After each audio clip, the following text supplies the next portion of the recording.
Y Matthew ngộ ngoài nông ham han uế tinh nấm Y Matthew amok phương cho dâu Jesus Christ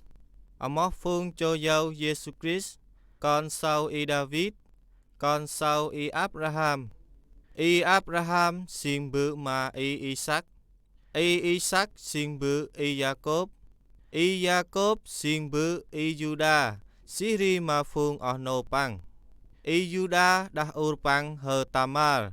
khi con Phuklo Y Pares Siri Y Sarah Y Pares xin bự Y Esrom Y Esrom xin bự Y Aram Y Aram xin bự Y Aminadab Y Aminadab xin bự Y Nasson Y Nasson xin bự Y Salmon Y Salmon đã ur băng hờ Rahab khi con Phuklo Y Boaz Y Boaz đã ur băng hờ Ruth khi con Phuklo Y Obed Y Obed xin bự Y Jesse Y Jesse xin bự Hadad Y David Hadad David xin bự Y Salomon băng khi con này đã ur Y Uri Y Salomon xin bự Y Roboam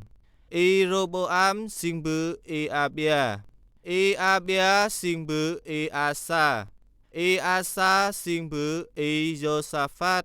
Y Josaphat xin bự Y Joram Y Joram xin bự Y Osia Y Osia xin bự Y Jotham Y Jotham xin bự Y Akas Y Akas xin bự Y Ezekiel Y Ezekiel xin bự Y Manasseh Y Manasseh xin bự Y Amon Y Amon xin bự Y Josiah Y Josiah xin bự Y Jeconia Siri mà phương ở nô băng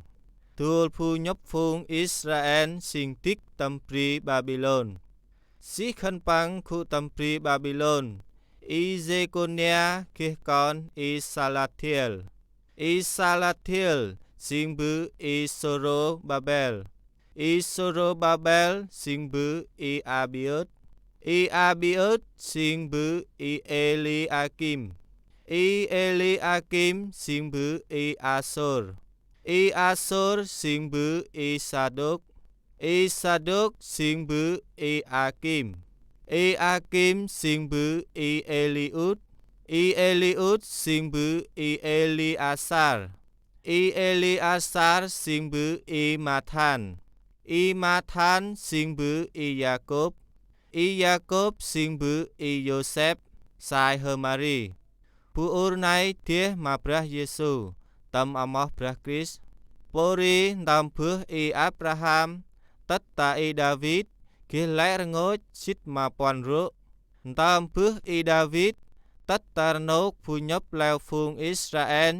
xin thích tâm pri Babylon khi xít mà toàn rũ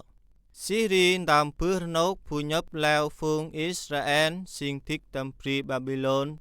tất mà Prah Christ khi xít mà toàn rũ đồng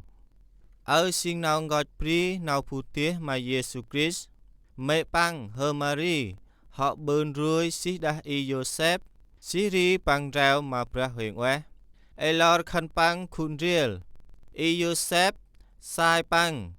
xin tú hê puni song srang băng mô ích ăn ruồi băng khi nào phịch preng ô Yuri băng ích lại ruồi băng mà nào đứt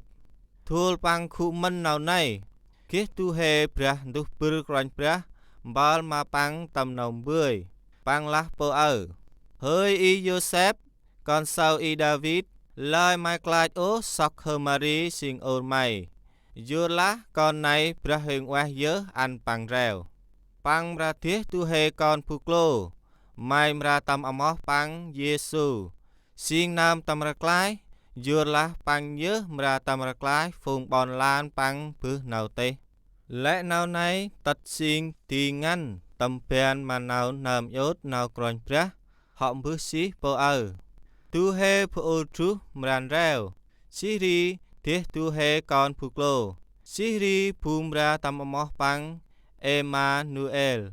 nấm phun tất Prah du khun rel hè Y Joseph karangal pich bằng bư tinh nâm nào prah du bư cron prah tâm bằng sóc hơ mari xin ur bằng bịa lá khăn bằng e tâm mấp phu ur phu klo ô tất ur bằng tiết tu hê con phu klo Siri bằng tâm amo con xe này xin Giêsu